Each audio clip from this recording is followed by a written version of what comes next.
ladies and gentlemen. Couple of things before we start the episode. First of all, an apology that it took so long for this one to come out.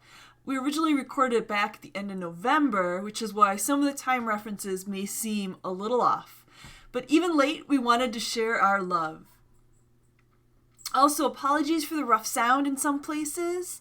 One of our tracks wasn't editable, so we had to use a combined track that we recorded in some places. And when you use the combined track, it means you can't isolate one of the tracks and remove some of the rougher bits and the coughing and things like that. The other thing, a little bit happier note, is we're hoping to get you, the listener, to help us make an episode. We're looking to do a little short special ep on Japanese, particularly words that are related to the Takarazuka review or that are used in the Takarazuka review. What we'd like to do is talk about some of your favorite Japanese words or phrases. Maybe something that you hear in every show, or something like a special word that's just related to the review, just like otokoyaku. So you could either drop us a note. We'll have a space in our blog that you can drop a note in, or you could send us an email. We'll put the email in that blog entry too. We're particularly looking for people who would love to send us a little recording of themselves, maybe on your phone or from your computer, a couple seconds to a couple minutes. If you want to talk about Japanese that you love, or questions that you had when you were just starting out as a fan about particular words that you learned some cool things about, or questions you might still have, please send them along. We'd love to include them in our podcast. Thank you so much, and enjoy the episode.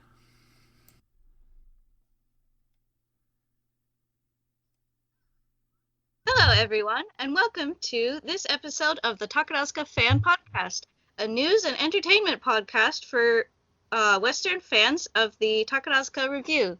Today, we have Jen in New York, Lella in Tokyo, and me, Kitty, hosting for the first time after quite a long absence. Today, we will be talking about the retirement of Moon Troupe's top musumeyaku, Manaki Reika, and her lengthy and quite illustrious career. But first, we're going to talk about everyone's happy things for this episode. Jen? Sure. So this is something that just hit me the other day because I am really not keeping up to date on new news. I've been stuck in the middle of the 20th century lately. But it just hit me that with all of the retirements with Elizabeth, that the kumichou of Tsukigumi of Moon Troupe is Kozuki-Ru. And the fact that Rutan is kumichou just kind of fills me with glee, because back when she was a little baby, she was never the person that I actively supported as my favorite, but she was always up there, and I was always you know what, she's one of those girls who's going to stay forever. And so the fact that she's kumichou, I was just oh, she stayed, and it just made me really happy the other day to realize that. So that's my happy thing for the week. She seems like she's going to be a really good kumichou as well. Yeah, I really like her a lot. She's very talented. Lella, what's your happy thing? Okay, so my happy thing was that I managed to get a 7th row first floor Elizabeth ticket for Tokyo. Oh! I paid a lot of money, but it was worth it. Wow. So Tamakishi was intense. Yep. And I was just thinking, oh my god, to be Chappie, would have having that looking at you and striding towards you with determination on their face.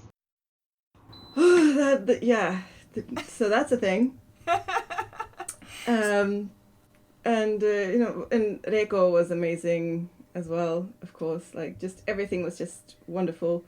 And but something that happened the first time I watched this show, because I ended up taujitsuing it and stuff as well, which was also a thing. You had to stay up all night, basically, to Tojitsu Elizabeth, and it's probably going to be the same for Phantom, just so that anyone who is thinking of doing that is aware.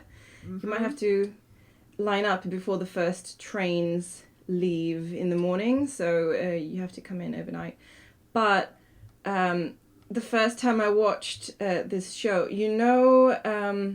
the last scene in the first act where Death is on the Ginkyo and Elizabeth and Franz, they're, talking, well, singing at each other in that mirror hall.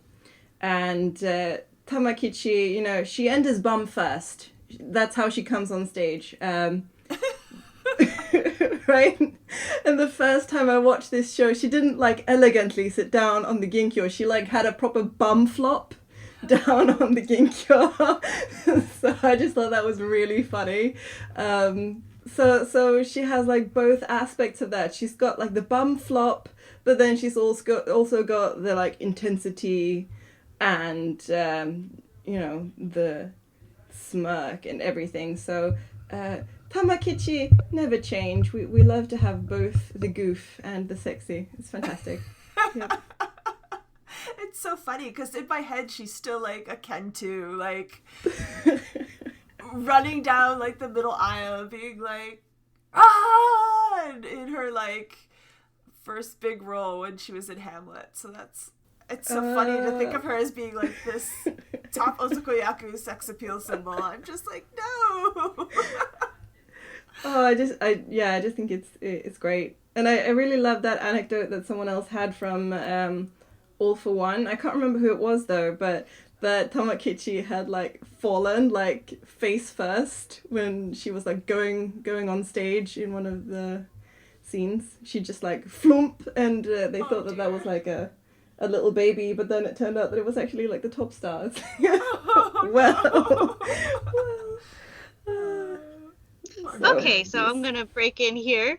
My happy thing is that since recently the Senshuraku of the Snow Troupe performance Robespierre aired on Sky Stage after being performed last year, so I've been having a very good time watching that and doing my best to translate the script very rapidly and in general suffering because it's that kind of show.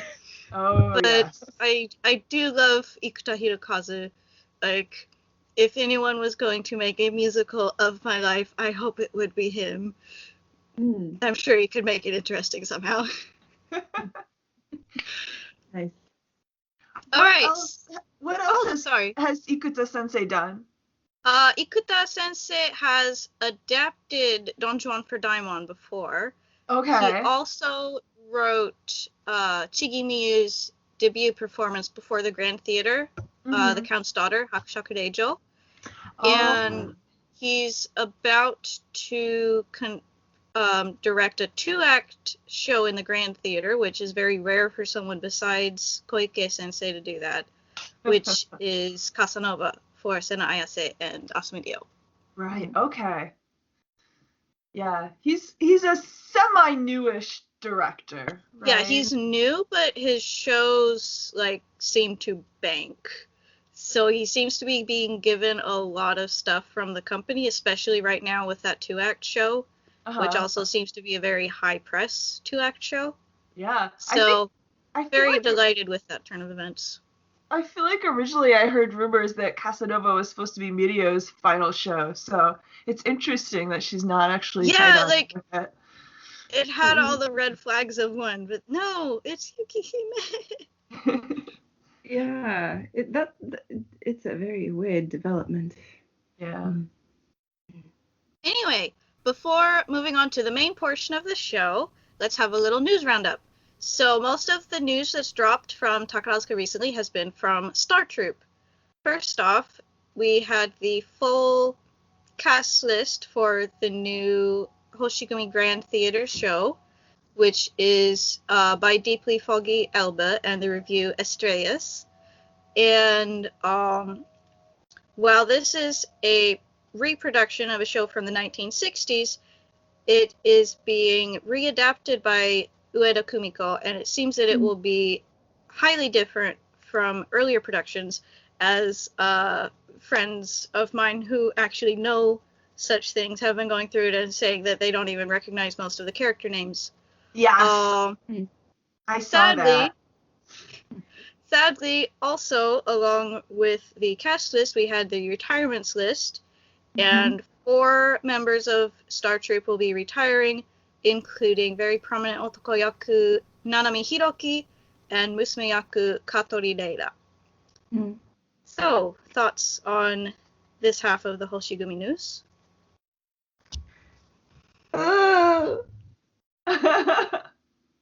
Yeah, that's all I'm gonna say right now.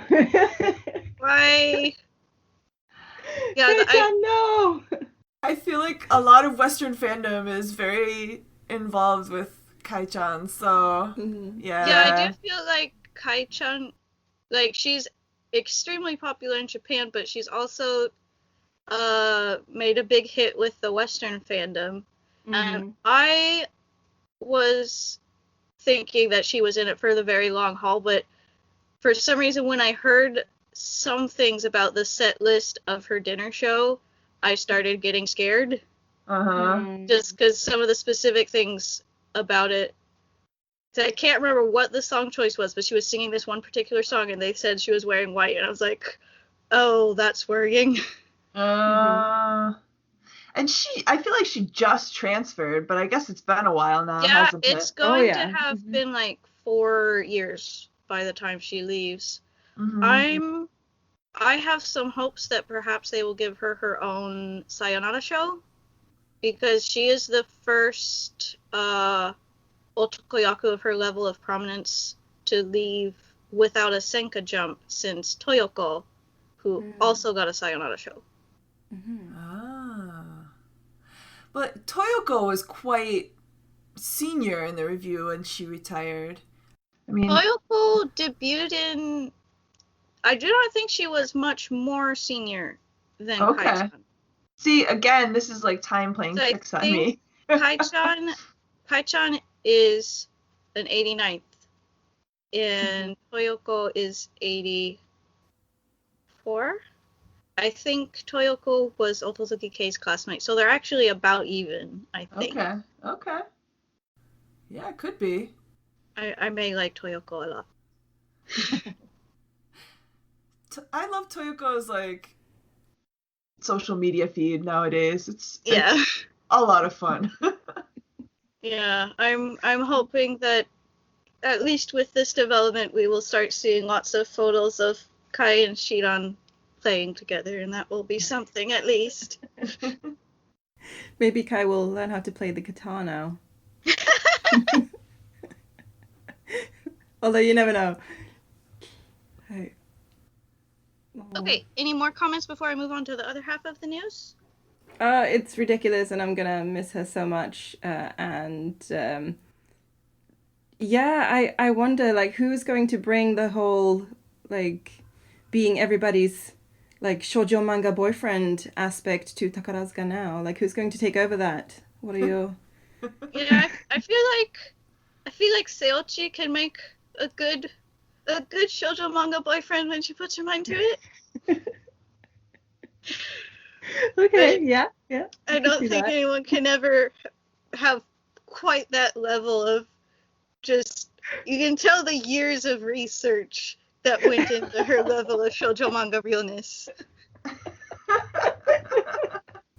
She had practiced those kabedon so much, and like sometimes when she'd written little scripts for other people and she'd make them do them, and then she had to do one herself, and she like got embarrassed by what she had written because she had to say it. Like, oh my god, that's taking it to a whole different level, isn't it? I think I remember once in her Brilliant Dream show where Shiran was just like, who wrote this?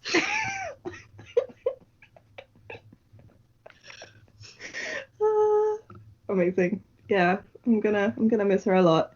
And during the Scarlet Pimpernel run, whenever Kai-chan was on stage, I was like, okay, she's not gonna be very prominent on the DVD. I'm not missing a second of this. So, before she'd even appear on stage, I'd look towards where she was going to be on stage, and then I kept my eyes on her the entire time. Yeah, and she was very, very interesting to watch in the background of the Scarlet Pimpernel too, because there's a lot of scenes where she's just watching things, but she's not just watching things, she's doing a lot of acting in the process. Yeah. She was acting all the way through that. There was like not a moment where there wasn't something like about her that was completely in character. So all right. For those who weren't really in the know, she was Robespierre, right? In Scarlet Pimpernel. Yeah. Yes. So she was the new song. Yes. The slightly used new song that they brought over from Toho. All right. I'm sure Nanami Hiroki will get her own tribute episode, so we probably don't want to use all of our material now. So let's move on to the other half of the Hoshigumi news, which is that they have announced their late spring split troupe show for next year, which is going to be Kurenai Yuzuru and Kisaki Airi are going to go to Theater Drama City and Nippon Seinen-kan with a 2-act political and romantic drama written by Ikuta Hirokazu set in Japan's Asuka period, which is called Katamari. Yes, like the Nintendo game, but I don't think it's the same kanji. And along with that, what that also means is that Rei Makoto will be leading the national tour, and she will be performing a restage of The Man from Algiers and a retooling of Estrellas. So, non-top star national tours have traditionally generally meant only one thing, but and they're also not known for being that common, but now we have the Hanagumi one, and it's also being followed with the Hoshigumi one in short succession. And also, Man from Algiers is a show that has not been done for a while. So what are our comments on this piece of news? Man from Algiers is awesome show for musumeyaku. There is a lot of juicy, like, non-lead musumeyaku roles in it, so that should be cool. Man from Algiers is a pre-Top Star era show. So it does have a lead role, but it's not written for a top combi or a top star. It's written for probably you have someone who generally does most of the lead roles, but it's meant to show off a rather larger spread of people. So it actually has, the last time it was done, it had 3 billed male leads and the top musumeyaku. We did it in 2011 in Moon Troupe. Yeah, so that was the one. Yeah, and there were a lot of musumeyaku who weren't even on the radar of a lot of people who actually had big roles in it. So it was kind of cool. Notably, Man from Algiers was also Chappi's, I believe, first role as musumeyaku Shinka lead. As Sabine. Yes. Yeah. And I do have to say, and I don't know the Nintendo games, so it's not as hard for me to get it right, but I think it's Kamatari, because I know Julie was like laughing because she's like, I kept typing Katamari instead of Kamatari for the title. It's because someone was telling me, was memeing about the Nintendo game attached to it. Yes, okay. Dear listeners, I have made an error. This is shocking, I know. I think everybody's going to be doing that forever who knows the game. Oh, yeah. Okay, the other interesting thing is that we know that Man from Algiers has a lot of prominent roles, but it also sounds like Kamatari will have many prominent supporting roles. So I'm wondering if perhaps we might see an appearance from Aizuki Hikaru by this point from Senka in one of the other of these shows. Have they announced the cast lists for either of them other than the lead roles? They have not announced any of the details apart from the leads. We should see the split maybe by the end of the Estrellas rehearsals or the Grand Theater run. Right. But it is still several months in the future. Another thing I'm hoping for with Senka is that perhaps they will offer Kuninatsuki the role she played in 2011, because I don't believe she has any appearances in 2019 yet. But I'm not sure if she would want to go on a national tour at this point. Yeah, that's pretty exhausting. Yeah. I do love her, though. Yes. All right, so that concludes our introduction with happy things and the news. So, before moving on to Chappie, I thought we would spend a little while talking about the other prominent Moon Troupe musumeyaku retiring at the end of the run of Elizabeth, which is the long time, well, not as long time as in some other troupes, but the well-loved Moon Troupe kumichou Touka Yurino. Touka. Yeah, I'm like a little bit, I don't know if I should say upset, but I went to see the Raku live viewing in the cinema, and when she came down the steps, she looked, calm, and like she was holding it together, and then someone just like shouted out her nickname, and she went, "Oh!" And she was really cute. But then when she got her flowers, the flowers were shaking. Aww. And then she stood in front of the microphone, and like you could see, like she, like they were vibrating in the way that you could only get if you are shaking but you're trying to like restrain it. That was the kind of vibrating they were doing. And she quoted I think it was Makoto Tsubasa. So she said it was something from the Taidan speech of the first top star she had worked with, right? Okay, yeah. So I think it's Makoto Tsubasa, but I don't remember properly. And I can't remember exactly what the quote was, but I'm sure there are lots of...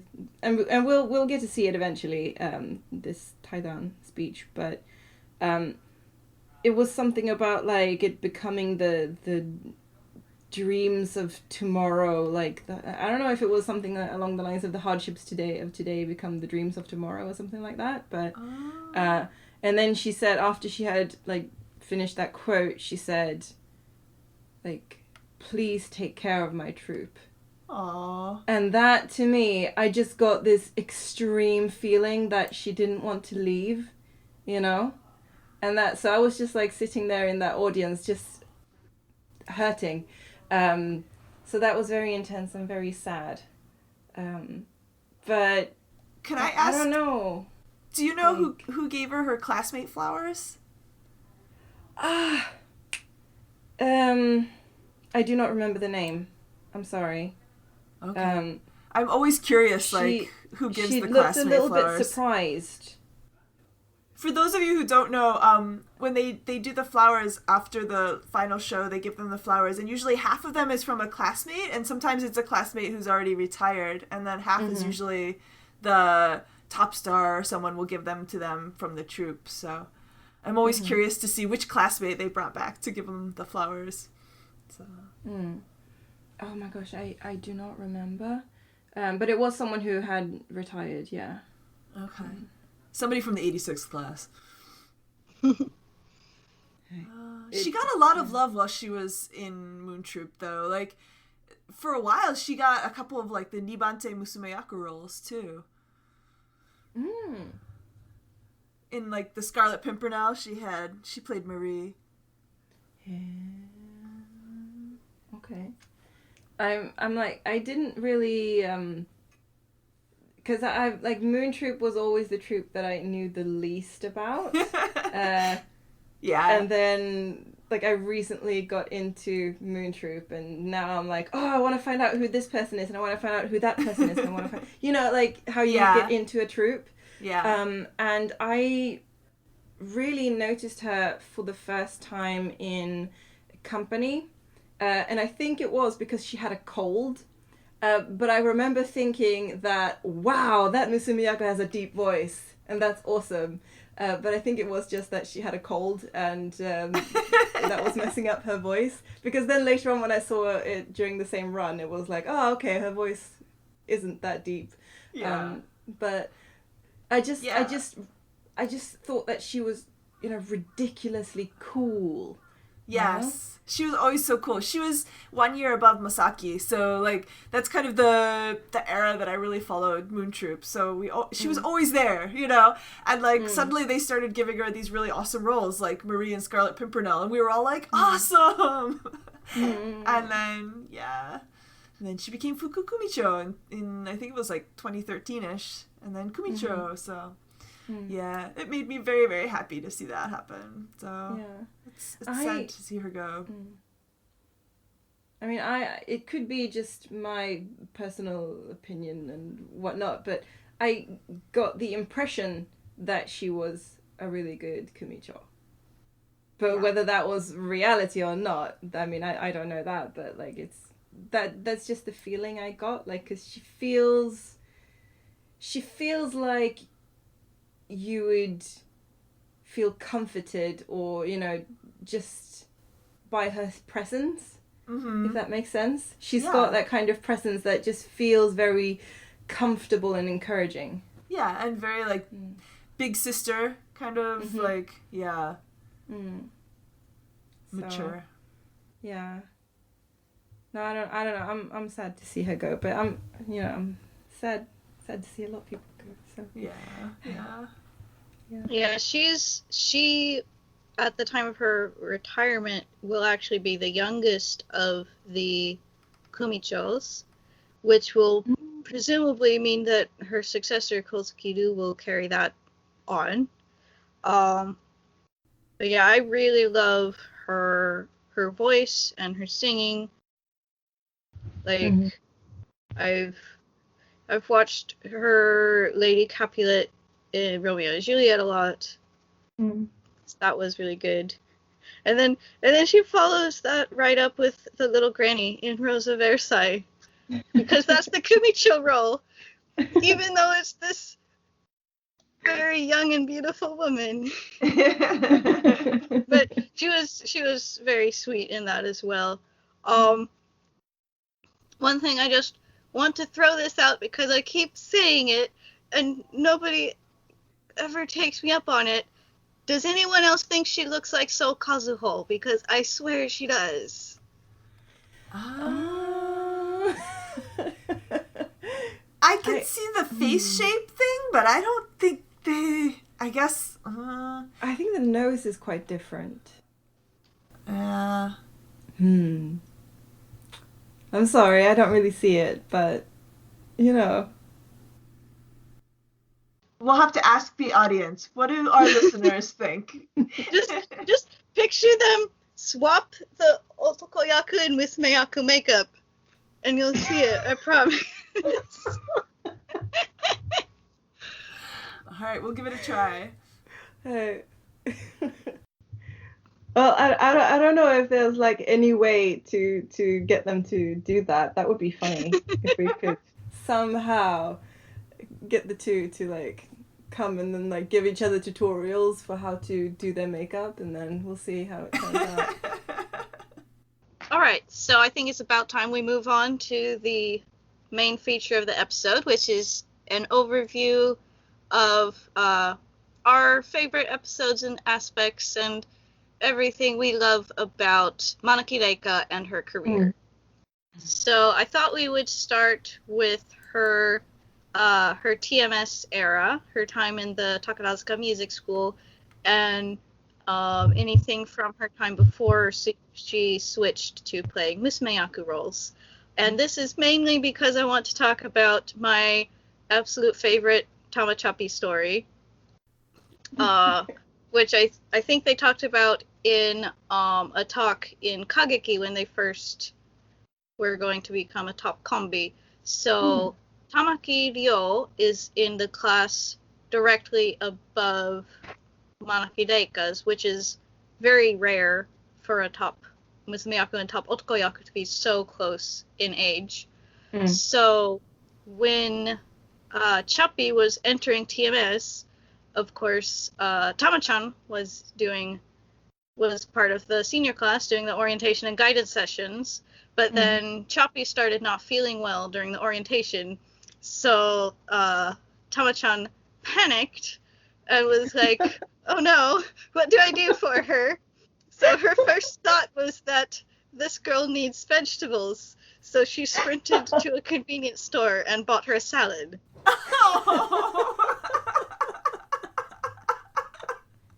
And then Chappie was saying that then Tama-chan became Salad Onesan. That is super, super cute. Oh, that's amazing. I love that. Oh, they were destined to be top combi. Yeah. Oh my god! Now I'm like thinking salad toto. You know. Running around with a salad on stage. It's like, yes. Don't die! Eat this salad! That is funny. I hadn't heard that story before. Aww. The only other TMS incident I know of is that Chappie actually entered TMS as a musumeyaku, and all of the seniors in the class above her thought she was so cute. And then in her second year, when she was going to enter her second year, I think, she decided she was going to switch to otokoyaku. And so that all spread through the senior class, and we're like, no! Chappie!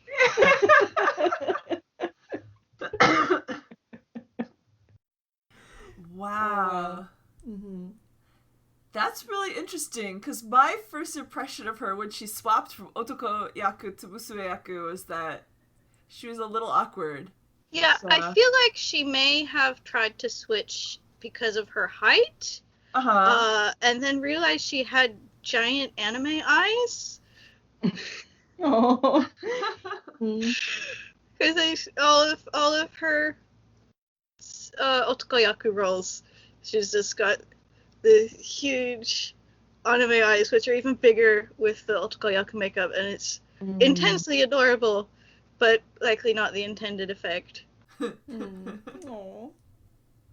I did hear, it's possible this has changed because this was a few years back, apparently her official Takarazuka ID is still her as an otokoyaku.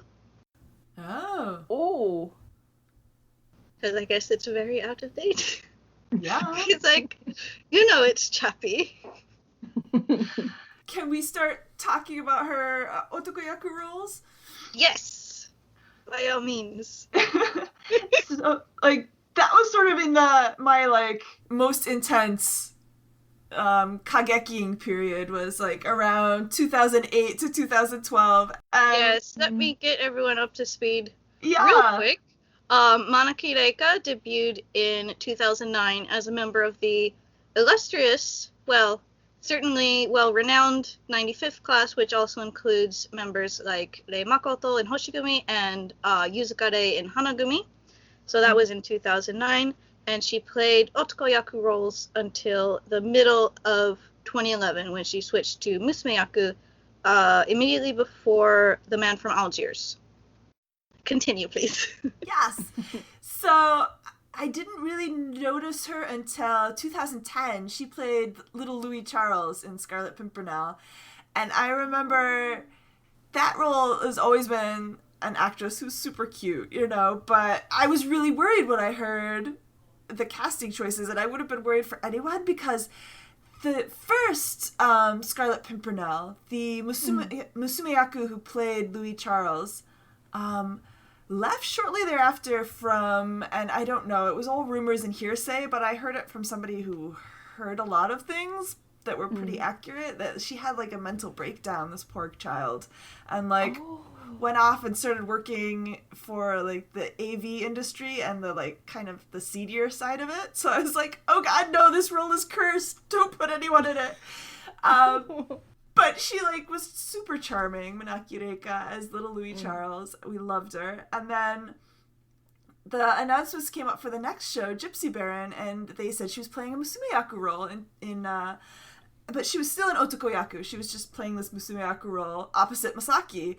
And I was like, okay. And it was this and I guess like from Louis Charles that role is so like chipper and like, yay, gung ho, let's go.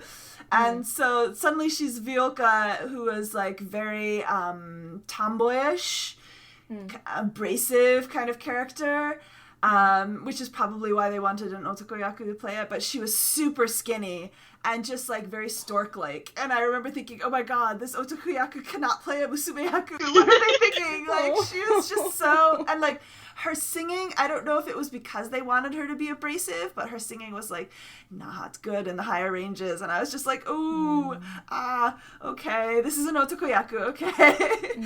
And then... Yeah, like a year later, they announced she was switching to musumeyaku, and I was like, "Oh, this should be interesting."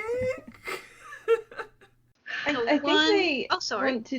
Yeah, I think they like to do that though before they switch for real. Like they have a kind of test role to see if it is something that they actually want to do, and then after that, they make the switch. So they kind of like test the waters a bit.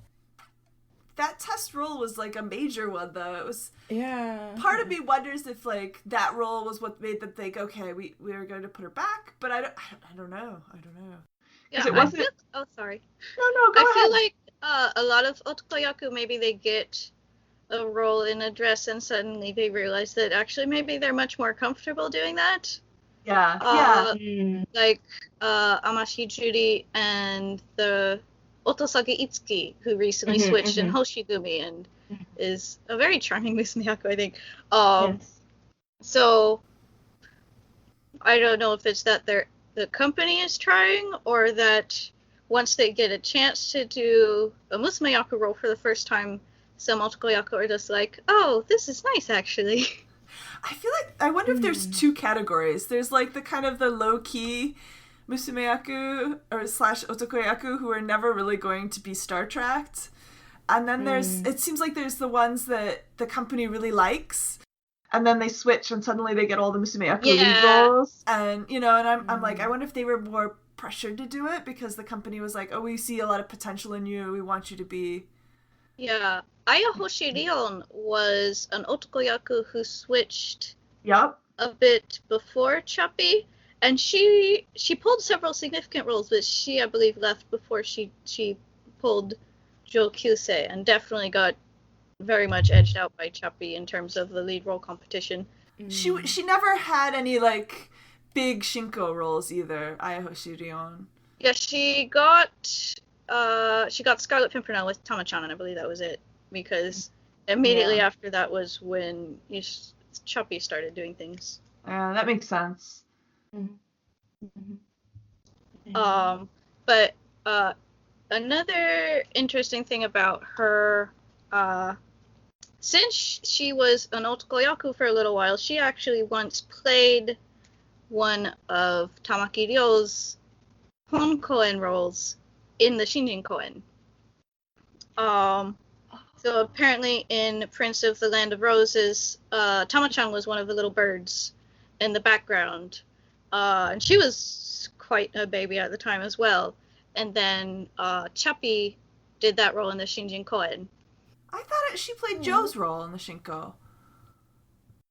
Yeah, I also got a little confused by that because both of them certainly seemed to think that was the case. But also both of them said that they were very, very stressed through 2011. So it is possible that they misremembered this? Yeah, because I think Chappi played Kijo Mitsuru's role of Waxwing in that Shinko. Could she have played two roles in the Shinko? Because sometimes that does happen. That's possible, yeah. Yeah, this does say that, oh my gosh, Yume no Rune. It says that Yume no Rune pulled Tama-chan's role, but, like, the background birds are pretty similar. Yeah, they do have very similar roles, so maybe that's what they were kind of referring to. Yeah, but definitely both of them were under a lot of pressure at the time, so would not blame them for misremembering a very small detail Yeah. about the very, very tiny roles.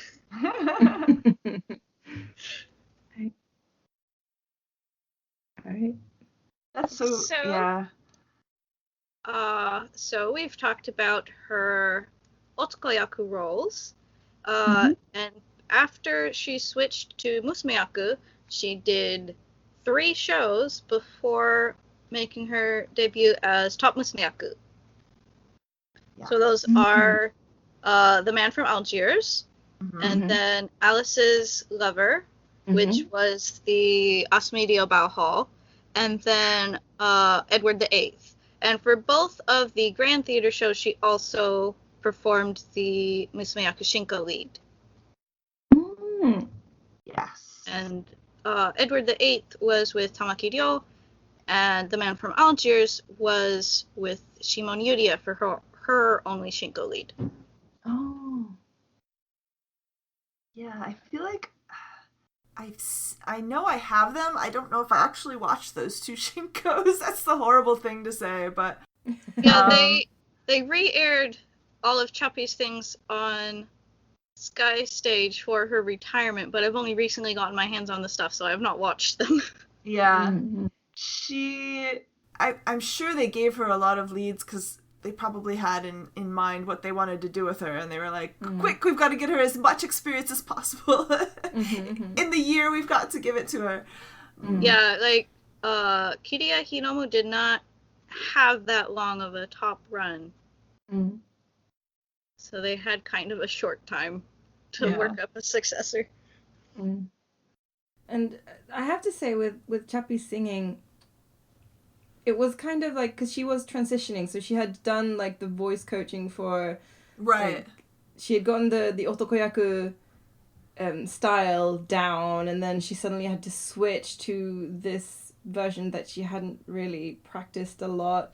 So I can understand how like the actual like style of how to sing Yeah. was probably difficult for her at the time. Especially but you can definitely, yeah. the musumeyaku roles are such a high register because they want Yeah. them to be so different from the otokoyaku Yeah. register that Mm. it's often not the natural singing for any of the musumeyaku. Yeah, Mhm. and then Man from Algiers is originally a 70s show. It's a Shibata Yukihiro play, and that's written for people who don't have microphones. So it's Oh, okay. written for people who can project. Mhm. Actually, So that's also pretty hard. If I remember correctly, because Alice's Lover was actually one of the first Takarazuka shows I ever watched. Same. I kind of Yeah. watched a jumble of them at the beginning, but I'm sure it's among the first 5. So I'm so fond of that whole crew, and I get so devastated when any of them leave. And I think we're down to only a few now. Like Tama-chan and Mirio are gonna be some of the only ones left now. But that one, I mean, I was still very new to the concept of otokoyaku and musumeyaku, but I don't think I would have known that she had been doing otokoyaku roles until like 6 months before. But also that one is a bit less Takarazuka in the music department because they really, really went anime with it, which I loved. So that was really fun, and I thought it was a really good way to show off a musumeyaku as well, because she was very close to just full on being the protagonist of that show. Like, Mirio is like this damsel in distress character, except she's a cute high school boy. She's so tsundere in that. It's like ridiculous. I love it. Yeah, but Chappie is like super adorable Yeah. in that role. So Yeah, I have no criticism. Like, she has this natural sweetness about her. I can't imagine like not liking her as a person. Yeah, and it's just the show itself is very optimistic and friendly, and it's just, I love it. Yeah. Mm-hmm. Hey. So, any comments about her early musumeyaku roles otherwise? No, I'm like, I know Alice's Lover, and then it skips all the way until basically her Marie Antoinette role in 1789, because like that, I haven't really seen anything of Chappie's early era, but then I've seen everything she's, well, not everything she's done, but like all of the grand theatre roles that she's had, I've seen. Yeah. Well, let's see. In Edward VIII, she played Adele Astaire, who was like Fred Astaire's sister, if I remember correctly. And it wasn't a huge role, but it gave her some stage time. Trying to remember who played Fred Astaire. Oh, it was Uzuki Hayate. Yeah. Oh. So they were kind of cute together on stage. I can see that.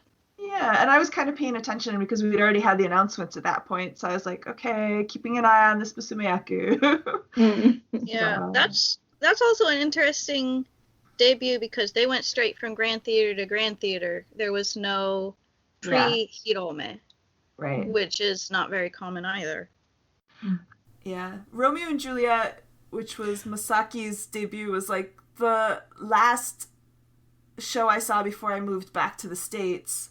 So, yeah, I was still kind of getting used to Manaki, to Chappie at that point, and then I didn't come back again until 2014 for Puck, and I was really impressed by how much she'd grown just in those 2 years, so definitely getting a chance to, like, settle into it, figure out what she wanted to do and what she needed to do.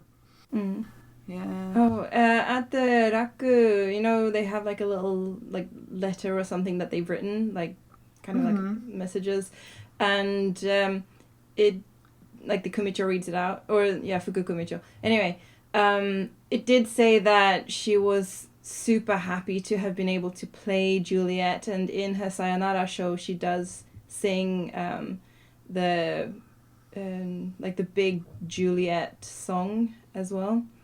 So it seems to have been like a really big moment in her life playing Juliet. It must have been tough for her. Like, suddenly she's got this top musumeyaku debut and she's got to rehearse with 2 different otokoyaku.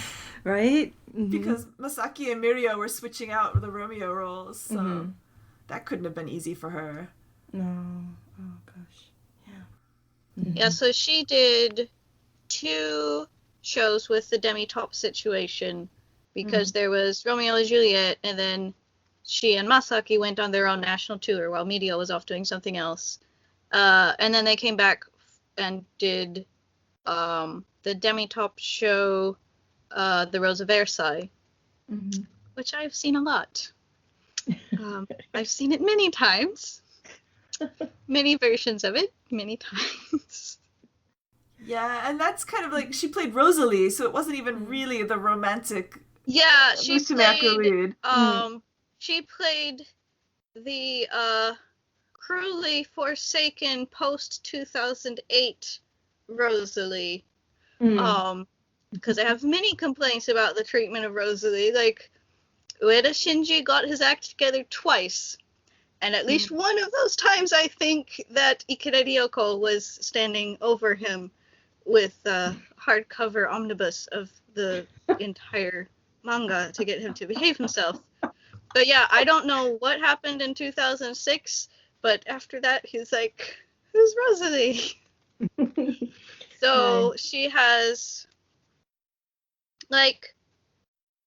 decent stage time. She just doesn't interact with Oscar at all. But she does sing a lot in the prologue, which is cool, and she wears a very shiny dress, which is nice. But yeah. But after that, I feel like they made up for it, because then she got the nice juicy role of Sally in Me and My Girl, so... Yeah, I have not seen Masao's Me and My Girl. I think it's kind of hard to find. I finally got Masao's Too Short a Time to Fall in Love, which is, I'm very excited about that because that is an extremely good musume role. and it's just an extremely good show in general. And I'm very glad Masao managed to get her hands on it because it's a tie-down play, which usually people are kind of hands-off about those afterwards. But I finally got it because it finally aired on Sky Stage, but I have not had a chance to watch it yet. But I'm so excited. That's so interesting. Like, I remember when Wataru did it. It was Wataru's tie-down, and I was not... The shows on the ships, for some reason, are just not my kind of shows, so I was just That's what I thought too, but I loved it.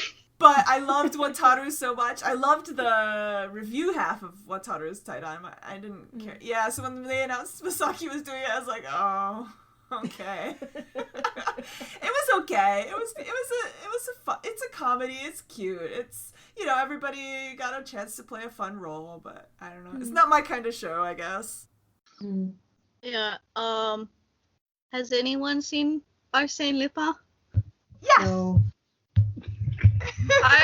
All I have seen on it is that I think Masao and Chappie went on some live music show, and we're doing some kind of promo for it that involved goofing around with capes, which was very cute. But I've not seen the show yet. So, some people know this, some people don't. I love Masatsuka Sensei's shows, and like everybody else in the Western fandom hates Masatsuka Sensei shows. So. Is that Masatsuka Haruhiko? Yes. I don't really like him. I did try watching the first 20 minutes of Lupin once, but my Japanese was very bad, and I was very new to Takarazuka, so I got kind of bored and stopped. He tends to have very talky shows. Like, a lot of his plot and moving forward is like between 2 or 3 people having these like little side conversations to move the plot forward. It's very like film noir-esque kind of thing. And you gotta be good at Japanese to follow them, and they're not as glitzy, which means you really do have to be able to follow what's going on, which I think makes them a little harder. I think that's why a lot of Western fandom was like, it's very boring. But I think it's like, he tends to be very moody. Like, his shows tend to have cool lighting and background dancers and just kind of fun plots. But I really liked it, but it wasn't my favorite of his shows, to be honest. I was kind of like, he's done better. But, I mean, apparently Takarazuka liked it because they made the sequel for it, so... that was weird. They never do that. So next up we have Jean, which is another one of the first shows I watched for some reason. I really don't know why it was one of them, but I watched it before I watched Kimu's, and I remember really liking it, and that one has a really fun top musumeyaku role because she gets to be feisty, and I thought the kimonos, the cute Edo kimonos also looked really well on her, and it's just a very cute show, except when it gets really sad, because of course it does. I have to admit, I haven't seen that one. I've got the DVD again. I've been kind of like parceling things out to make them last ever since Masaki retired, but yeah. Jean is based on the manga. Novel, right? Oh, manga. I believe it started as a manga and then was separately adapted into a drama and the Takarazuka show. And I think both of those had to tack their own endings on because the comic was still running at the time. Yeah, so if you do watch the show, it kind of stops rather short, but I think they got a fairly functional ending on it, which doesn't always happen when someone tries to adapt a comic that's still being published. Yeah. Now, that's very true. Was it time travel, or was it like a hallucination? Like, he goes back in time, right? Yeah. Yeah. Like, it does seem... I don't think they were trying to do anything in the plot that signified it was not actually happening, no. Yeah. And then in 2014, we have Gone with the Wind, if anybody watched that. I have to admit, I've got like 10 versions of Takarazuka Gone with the Wind, and I haven't watched any of them because I'm so scared to watch the blackface. like, I don't think I could do it. I've watched one version of Gone with the Wind, and it's not this one. But I've watched the one with Kai-chan. Yes. That's the one I've watched. Yes. But she played Melanie, which I've heard is a role that actually a lot of musumeyaku like. Top musumeyaku have played Scarlet, but it's sort of rare and hasn't happened since Hanafusamari. And then we have the two centennial anthology shows. Which was another boat show. I was like, oh, and I feel like it was like a cheap knockoff of Too Short a Time to Fall in Love. Like, I was like, really? Again? Okay.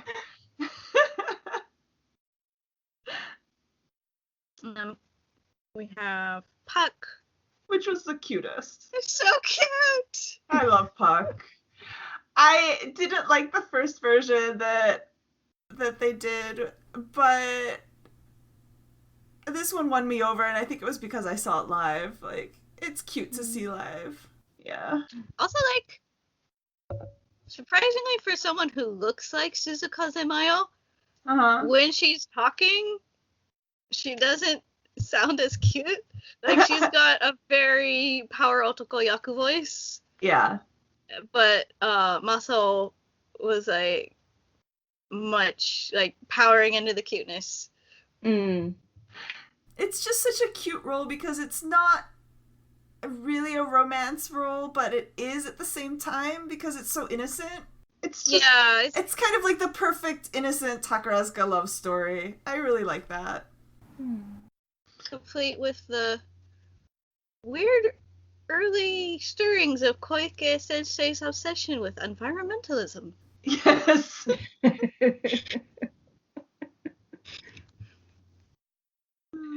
Let's see, and then in 2015, we have... 2015 was the year of Tsukigumi going, oops, we forgot to do a review for a year. Here you go, guys. In 2015, she has Gone with the Wind again in Chunichi. And then one of her most well-known roles, which is Marie Antoinette in 1789. Yes. And I think in the Muraraku speeches, like, they were saying that Marie Antoinette was, like, one of the turning points for Chappie, like, in her career. Like, that's a huge role to carry. Yeah. And she has to do most of it by herself because it's not, like, she and Masao are on stage at the same time, like, 3 times, and they interact once. Which was, I remember when they announced the roles, everyone was like, wait, Chappie's not playing the love interest? What? But then once the people saw the show, they were like, oh, that's why.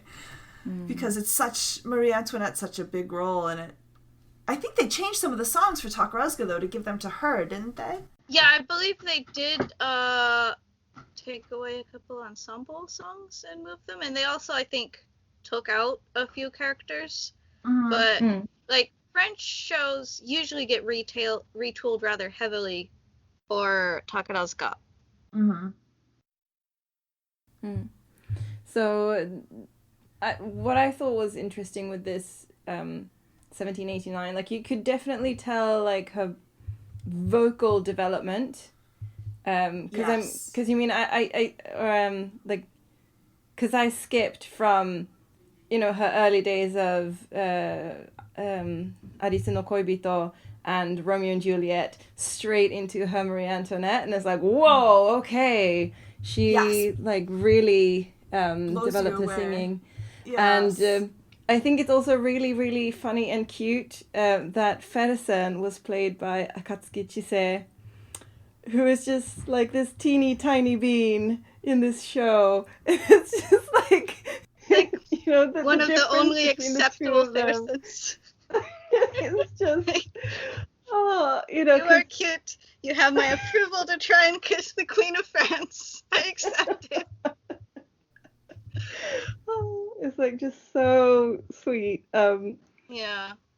And 1789 is such a powerful acting role. Like, let's just say I've seen a lot of people play Marie Antoinette, and Manaki Reika as Marie Antoinette is up there in the top people to play Marie Antoinette everywhere, worldwide, like up with Shirayuki Sachika in Ruri Iro no Toki. But like, especially by the later recordings of the run, because it got recorded a good few times, like the scene where, I forget the name of the song, but it's the one where she's wearing the white dress and she's decided she's not going to try and flee because she's going to stay for her family, and then so she's praying, and then at the very end the little toy guillotine falls. That's such a powerful scene. And she did it so well, and it hurts a lot. Hey. No, it's a very, very good show, and I'm happy that she got to show off her skill and that she got to have that amount of focus. Yeah, because it's a lot different from a typical, like, I feel like that is where she started getting choppy roles and not top musumeyaku roles. Because after that she started getting a lot of things that were like, okay, we're going to show off Chappie's skills and how good Chappie looks, and her strength of personality and all of that. And I do feel like 1789 is kind of where that started, because it's such a powerful acting role that she is carrying herself most of the time.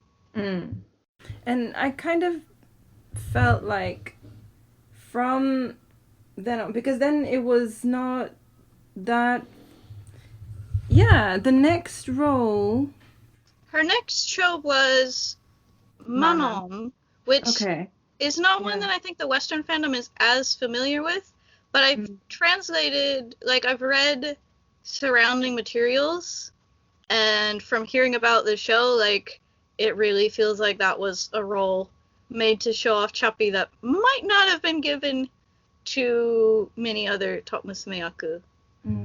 But unfortunately, I've not seen it yet. It's another one that I just got from Sky Stage.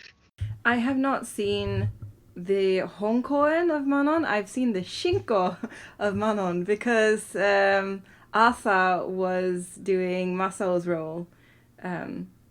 So I have seen the Shinko, but not the Honkoen, which is a bit bad. But like, the role of Manon is, it is a really huge.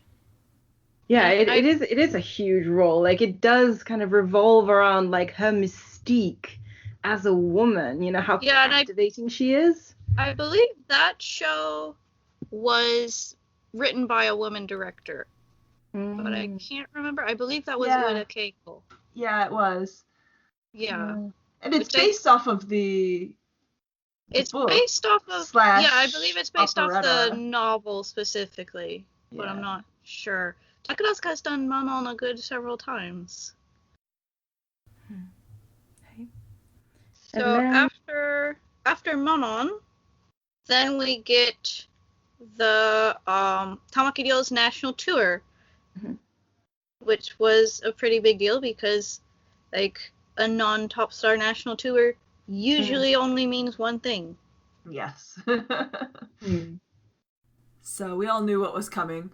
But it was also like, because this was one of Hanafusa Mari's roles that she played. And Hanafusa Mari is like Takarazuka legend, and Chappie was starting to get up there as like the second longest running top musumeyaku. So, and like Appassionato is kind of a big review too. Like, they've done it many times, and I've seen both of these, but I think I've seen Appassionato more recently. And I remember really loving them in it. I did not see that one, and I didn't see Nobunaga either. Nobunaga, I saw. I've seen Nobunaga, and I've seen Forever Love a lot because it's like prime Moon Troupe nonsense, and I love it. Nobunaga feels like Nobunaga is I think that one is also Saito Yoshimasa. Kind of this like anime AU, like it does go full on historical AU by the end. Yeah, but it doesn't resemble reality very much. No, but Choppy does have like really epic outfits and has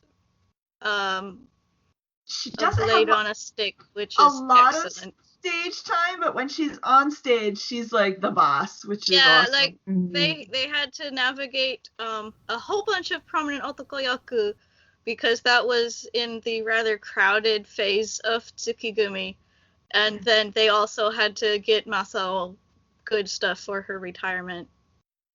I think that was the show. I went back to see Nobunaga, of course, because it was Masaki's Taidan. Yeah, like I made it to Japan the day before the final performance. So we actually like went to the theater gift shop the day of, but you know, while the performance was running, because otherwise we probably would have died. I just remember when we did Damachi every night, Choppy would come out and she would always walk by the club and she would always bow and be like, "Otsukare-sama deshita" to us, who wasn't her club, which was just really awesome. And yeah, those kinds of gestures are the ones that really show you who cares about the fandom, you know? I have not seen Choppy talk a lot about her and Masao as a combi, but I think most of that is because I came into the fandom like late 2014, early 2015, and wasn't good enough at Japanese until like 2016. So I don't know if anybody has any anecdotes they've heard about Choppy and Masao. I have to admit, like, because I moved home during her Top Star run, I wasn't paying as much attention, and I wasn't like a huge Choppy fan. I'll admit, like, through most of the run, I was kind of like, I liked Choppy, but there were other musumeyaku that I'd really wanted Masaki to be partnered with, so I was kind of like, had a grudge. So I didn't read a lot of the cutesy, like, combi articles. I've got them, and I'm like, one of these days I need to go back and read them, because I'm sure there's some cute stuff there. But yeah, they were never like an epic combi. I think even if you did read the stuff, personality-wise, they were very different people. So yeah, and like for a good year or so there, they had the Demi's top situation complicating things as well. Right. Which really doesn't help. I mean, no. Yeah, like I've seen clips of Masao as Tybalt, and like that should not have happened under normal circumstances. Which I'm a Medial really fan. Bad about saying, but she did look very good in the costume. Yes. Oh, I loved her as Tybalt. I think the last time I saw it live was her as Tybalt. And when she does the dying scene, like, she would look up towards her fan club seats as she was dying, and I was like, eye contact, even though you know it's not really eye contact because you're so far away, but it's that Mason, and you're just like, ah! Yeah, it might have just been the specific recording I saw, because there's also, like, the Tsukigumi 2013 not Romeo and Juliet, Rosa Versailles was recorded about 6 times, and one of them is not good. And I don't know if everyone was just really, really tired, but all of the other performances are great. So.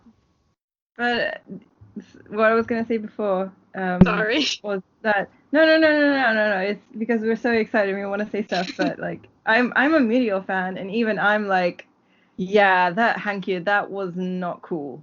That was not okay that you did that to them. It's you know? It's the type of thing because Medial has now done a shared top star lead herself with Izukare down in Hakata.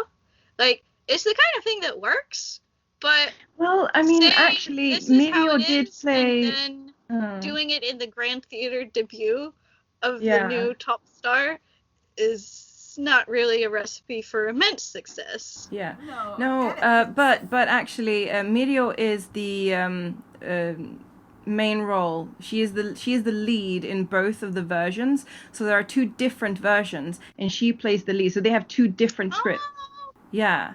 So she plays one role against Chinatsu in one, and then she plays the other role against. So she plays the role that Chinatsu had, and then Kare gets her role, and then Chinatsu gets the other one, I think. But anyway, yeah. So they switched it around, but they do have different scripts. So Mirio does play the lead in both of those versions. Yeah. okay.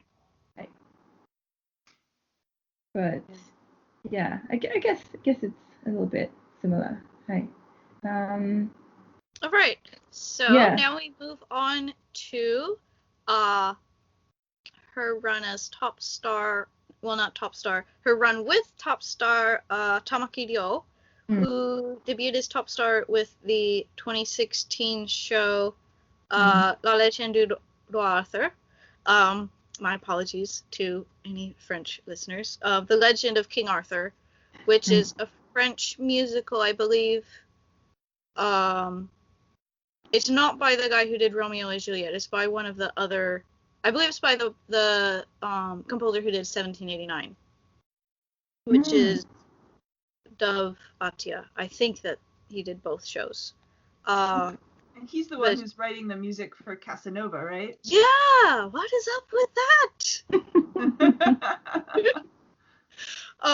Anyway, That's gonna be great. So, Legend of King Arthur is a kind of unique show because, like, it does not shy away from the messy parts of the King Arthur stories. So, although it's not as how would you say it's it? not Excalibur. In your face as the original French version of the show. But I would imagine not. But they did go about as far as Takarazuka will go with establishing that yes, that did happen with his sister. Yeah, that's very true. What I found really interesting about The Legend of King Arthur, because I do love that show. I love the music. I think it's amazing. The music is so good. Yeah, and like all of the outfits, I'm really into the whole thing, and I enjoyed the fact that Shinami Karan got to be Merlin. Like I love everything about it, and it's the fact that they use so many different styles in the same show, and that they include modern elements into it.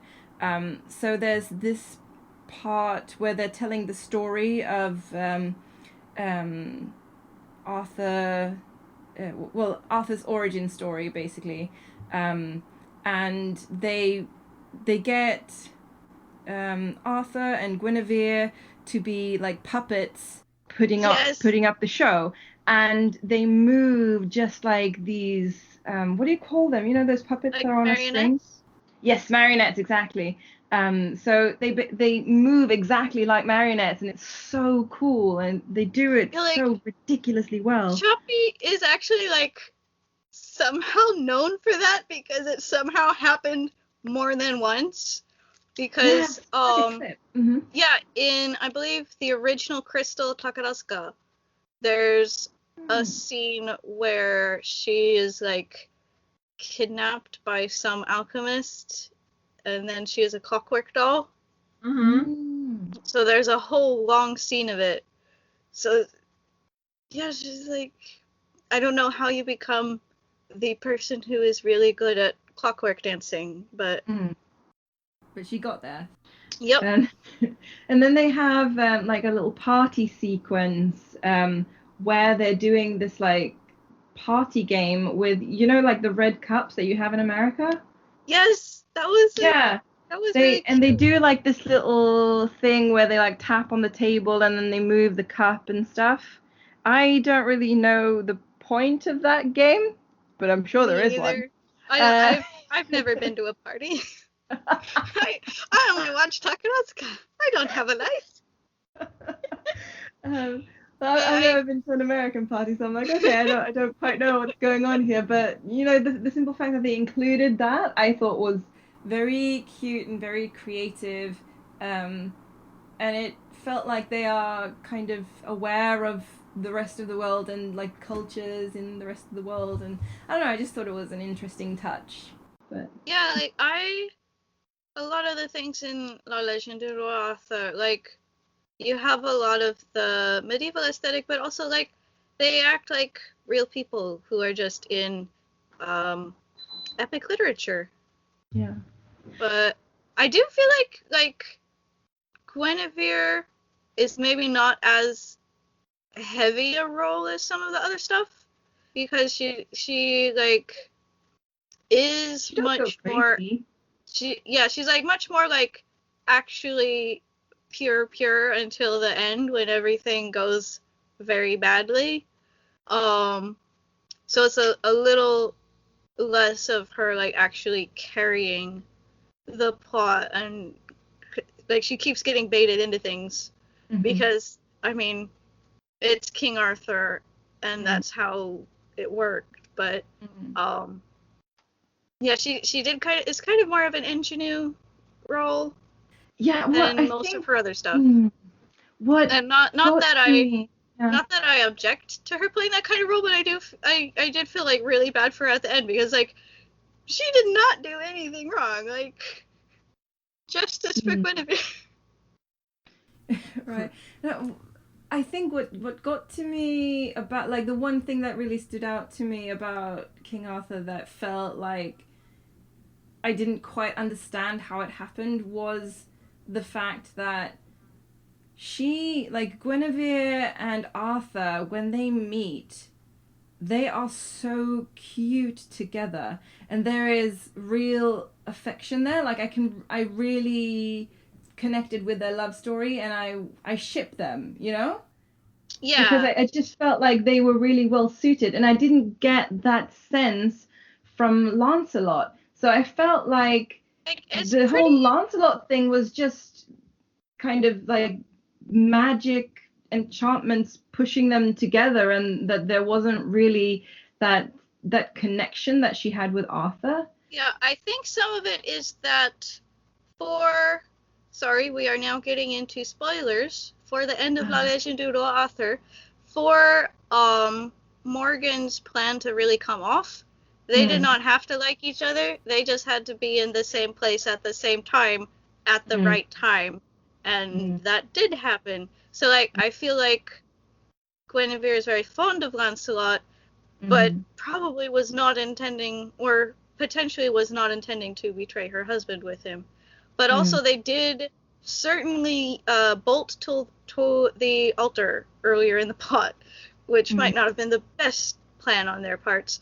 I do have one anecdote from La Legend du Roi Arthur. I think this might be in their same like Top Star debut talk. It certainly was in a Kageki somewhere. But apparently the first scene they have together where Tama-chan is like injured in bed and Guinevere has been nursing him. Apparently some of the lines in that were like so cheesy that they kept trying to deliver them in rehearsals and just not making it through with straight faces. So they were like, how do you say these lines like a normal person? So they brought in like Takarazuka super fan Saotome Wakaba, who like understands how this kind of thing works. And she's like, okay, but you gotta understand how it comes through to the audience, okay? So they did eventually work that out. Yeah, you can. Those are some very cheesy lines in there. Like, it is very, very cheesy, but also ridiculously adorable. Yeah, I mean that's little baby King Arthur trying to talk to a girl. Like, what is he supposed to do? Oh, yeah. Oh, youth. So then they follow it up, and by this point, I'm actually in Japan for things. they follow this up with the first, I believe this was the New Year's show for 2017. Yeah. Grand Hotel and Carousel Rondo, where she plays the ballerina Elizaveta Grushinskaya. So Grand Hotel was a book, and then it was a play, and then it was a movie, and then it was a Broadway show, which might just be based on the book and not the other stuff. And then the Broadway show became a Takarazuka show. So in the movie, Elizaveta Grushinskaya was played by Greer Garbo, and it's actually started one of the most famous references in early Hollywood, which is I want to be alone, which was Swedish Greer Garbo trying to do a Russian accent. Anyway, I don't think, I'm not sure if Chappie ever actually does say that. I think they might have been avoiding the reference by the time the Broadway show happened, but I'm not sure. So I don't know. Should I try? So in the earlier production by Takarazuka of Grand Hotel, which was not allowed to be filmed, but it was the retirement performance of Suzukaze Mayo, the top star role was not the same, but I believe the musumeyaku lead role may have been the same, but I'm not sure. I do think they rewrote it a lot for the new production. So the top star role in Grand Hotel was what is Tama-chan's name? Felix von Geigern, who is the impoverished noble hotel scam artist / thief who falls for Elizaveta, who is a white Russian touring ballerina. Can I just say, and this is kind of a side note, but I remember when this was on, I was watching Sunday Morning on like CBS or whatever station that's on in the US. Oh, which yes! is like, Yes! and all of a sudden, like, because they were interviewing Tommy Tune, I think it was Tommy Tune, right? And he was in Japan because he was the director and choreographer. Yeah. And so this really famous American comedian / newsman who I love, like suddenly he was in Japan in the Takarazuka Theater, like interviewing people. I was like, what's going on? And it was like a good interview. Like I would call that a good interview in any language, even English, which usually does not know what to do with Takarazuka. My only complaint was that like when they dubbed Tama-chan and Chappie and Mia, they dubbed them with Japanese accents, which I was a little like, was that really necessary? But I guess such is the way of American news segments. Is that available anywhere? I believe there might be. It was up on their website for a while. We'll have to see if we can find it and link to it. Yeah, we'll certainly try and find it. Yeah. Right. But yeah, there's a photo. There was a photo in Kageki, like Tommy Tune, Tama-chan, and Chappie, as like they are not short, like just 4 people. They are not short. They're certainly not short for Japanese, but my goodness, he's so tall. Like he makes Tama-chan look very tiny. And I remember like when they just become like a top combi, and they were asked in like this was it a cafe break or something, and they were asked, oh, like what do you have, what's your thing as a top combi? And Chappie, like they sat silent for a bit, and then Chappie was like, I think maybe height. They do certainly have that. So that was very cute. But we were a bit worried that we wouldn't get a DVD of Grand Hotel because Carousel Rondo was aired on NHK really early on. It was like aired while which it was just still seems running. It seems to be just a new NHK tradition now. But at the time, I think it was something that had started rather recently. So we were like, what's up with that? And also, we knew that Suzukaze Mayos had never been officially filmed. Some stalwart person brought in whatever you recorded things on in 1992, but That would be VHS. I don't know. I'm like, is it Betamax? Wow. Not quite. But yeah, so it is one of the few Takarazuka shows have been bootlegged, which there were a few like shows barred from official filming during the 90s that got bootlegged, so I'm wondering if they just turned a blind eye for some club staff or something. Yeah. Because Random Harvest got the same thing, and like a VHS camcorder is rather obvious in 1993. Yeah. But yeah, we did have quite the scare with Grand Hotel, and it did finally come out, but it was not released until the next Moon Troupe show was running. So they must have been working on some of the so permissions and everything. The wrangling must have taken a while, and then maybe they were just like, okay, we're going to wait until the next like auspicious time to put this thing out. Yeah. Well, when all of the Moon Troupe fans will be in the shops.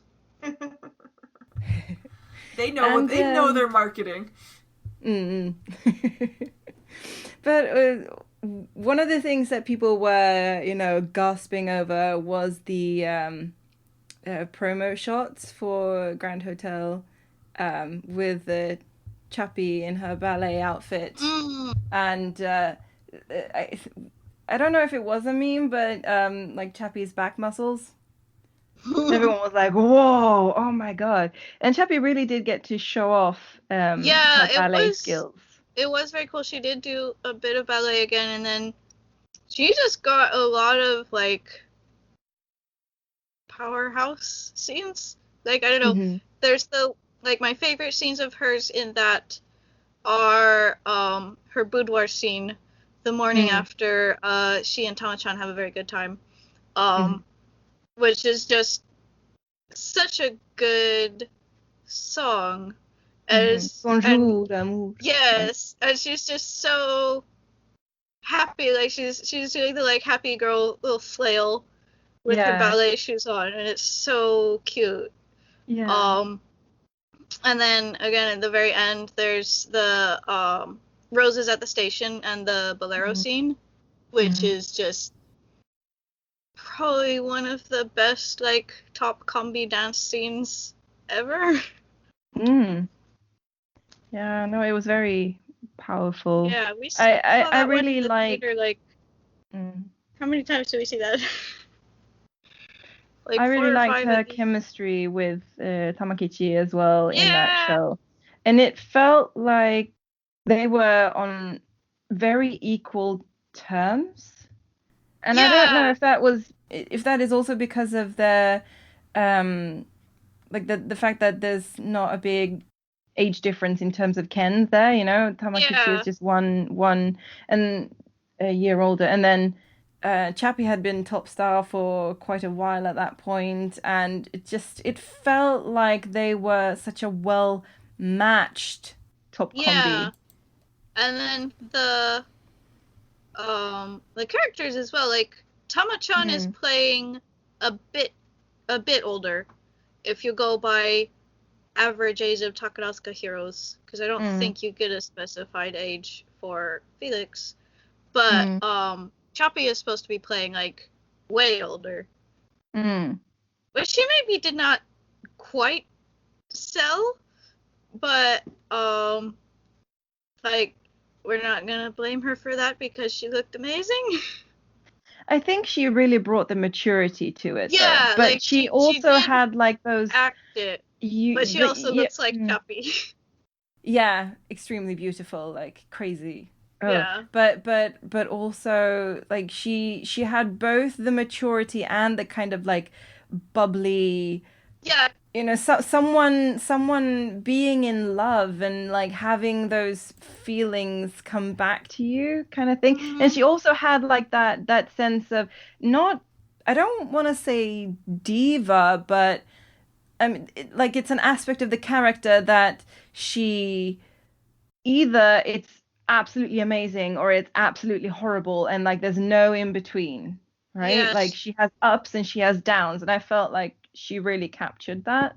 Yes. Elizabeth, the character of Elizabeth is also like just a little bit detached from reality, which really starts showing by like the midpoint of the show.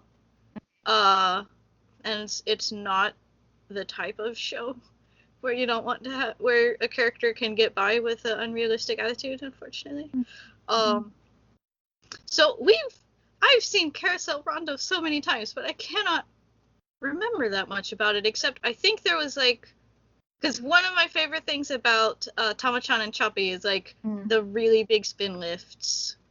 I feel like she has something there.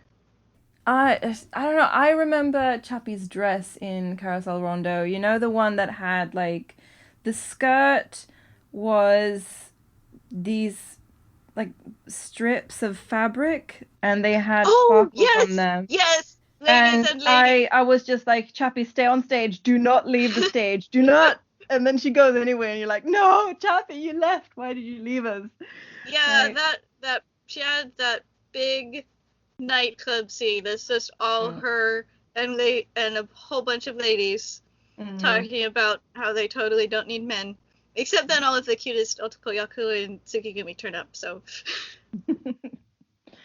I really love that scene. The thing that makes me go like, should I watch Carousel Roundup? Maybe not. Is you know the wigs that make them look kind of like, what do you call those? I think there's a special word for it. Like a carousel. Like the the little like horse. Yeah. So the wigs make them look like the horses that you ride. I think those are really cute. Oh, just like, okay, that's a thing that you did. Okay. So next up we have All for One, which was a really kind of everybody was like, wait, what? When it was announced, because it was like, hey, so this show is about Louis XIV and the Three Musketeers, and Choppy's gonna play Louis XIV. and we were like, what? What's going on here? But it ended up being extremely delightful. Yes, it's so much fun. And like, for being as wild as it is like one of the better in terms of getting what the Three Musketeers is like, adaptations of the Three Musketeers that I've seen. Yeah, but also it kind of reads like a fanfic, you know? It does have that like historical fanfic. My personal headcanon is that 2 days before rehearsals started, Koike Shuichiro sat down with all of Odon High School Host Club and about 2 thermoses of espresso. And I don't think I'm far off. I did hear, wasn't he like rewriting the script throughout rehearsals? Oh yeah. Like, there was, because if you have seen the original press conference, you can tell that the plot was a lot different, because you have Sao Kurama being this like sassy like femme fatale hanging out with Reiko and all the baddies. And then something happened, and when it opens, she's still very sassy, but she's also very cool friend would love to be more than friends with Louis, and is actually like totally saves the day. So definitely there was some hefty rewrites, and it did like I went on day 2. I always miss the first day, and then I hear what incidents happened on day 1, and I'm like, oh. But day 2, like, it definitely did feel a little like turn to the assignment in the midnight before it's due. Yeah. And like they did almost like drop this one poor girl during the rocket, so that was like, it did feel like the second half, like, the rehearsals for maybe the second half had been a little bit rushed. Because it did feel like that's maybe. where the rewrite started to hit. But, like, the end result was certainly very, very good. Yeah. It's just Koike Shuichiro is just like that. But, All of the jokes as well are just on point. And Chappie got to do ballet again, except it was 18th century ballet. And if you've seen the promo shots of her in that silly Statue of Liberty crown and the very fluffy wig and the gold armor, that's actually a very accurate reproduction of the actual ballet outfit that Louis XIV wore. Like, I've seen people being like, that outfit is so silly, and I'm like, that's the only real one in the show. Yes, exactly. And then this one also, I loved her and her Touka Yurino playing her mother. They were really good together. And also they got to do a lot of really funny stuff. Like, Chappie can actually be really funny and is good. I love it. No, it was a good show. Shall we move on to the next one? Yes. But I haven't seen Legend of the Phoenix. Legend of the Phoenix. The main thing to take note of for that is kind of a top musumeyaku bucket list role. Ooh. Like, that's another Hanafusamari one. Yeah, I was gonna say And she did a lot of it's the opera one where adaptations. she wears the robe with, like, the 15-foot train, and 7 other people are on stage wrangling the thing. Yeah, it's a very, like, Tama-chan is my favorite incarnation of the protagonist from that, because she actually managed to make him likable, because he's an opera protagonist, and that's hard to do with them. But it's a top Musumeyaku show. Oh, nice. So that's the main thing of note for Company Baddie. For Legend of the Phoenix. I know there's many other things we could say about it, but we are spending a long time enthusing about Chappie, so we do need to move on a bit. So, Company Baddie was kind of like, for the Western fandom, it almost felt like it was like the show for the first half of 2018 sometimes. It was a hallelujah moment. Especially Baddie. So Company is based on a very popular novel, and also an extremely recent novel, which is about it's set in modern Japan, which is rare for Takarazuka, and it's about a struggling ballet company. And then Baddie is the first ever review from Takarazuka directed by a woman. It only took them 114 years, but it is... do want to interrupt there, though, because it isn't the first one directed by a woman, but it's the first one written and directed. It is the first one written and directed by an in-house, hired to direct female director from Hankyu. Because Sha Tamae is a choreographer. So she actually has done a couple. And in the 50s, some of the, Amatsu Otome and Kasuga no Yachio did a lot of directing, actually, in the 50s. Performers did a couple, but first one by a resident playwright. Instead of an OG or a current Takarajin. Yeah.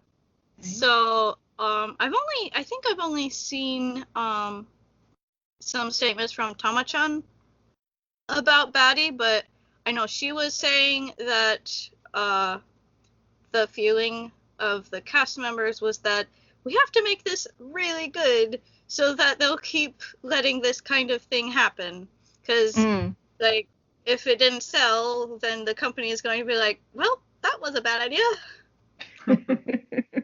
But that one, like, Company, I do not mean to short Company, but I've only seen it once or twice. But I do want to mention that Chappie's little convenience store employee outfit in Company is so cute.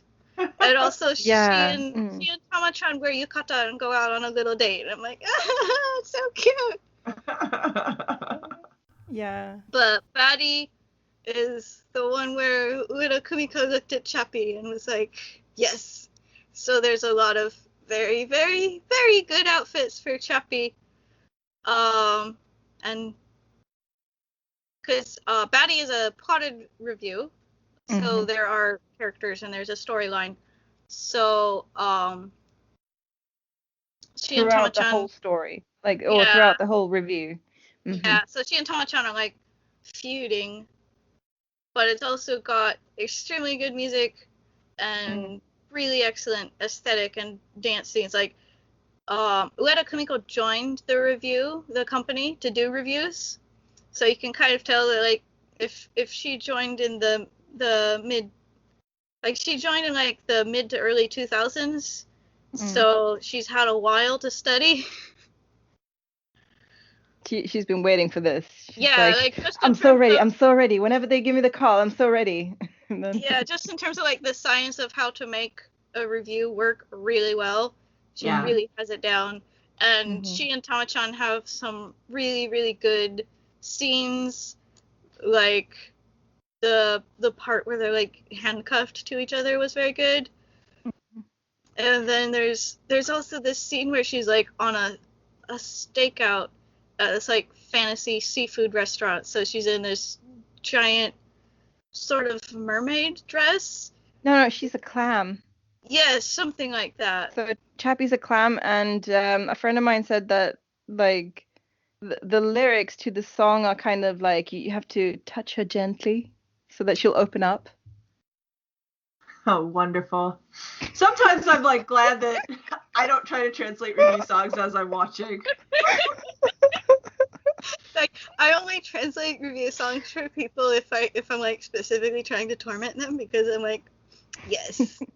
You're like, trust me, you don't want to know. I'm really curious, does she use a lot of stage mechanics? Like, does she use the trapdoors and the rotating stage and the elevators and stuff? Baddie, I'm not sure how much Baddie used the turntable. Baddie did a whole lot of other stuff. Like, in the Chuzume, they do this entrance thing where Tama-chan and Chappie are, like, laying down on this thing, and then it flips them up into the stage. So they're, like, holding onto these little poles, and then they come down some stairs.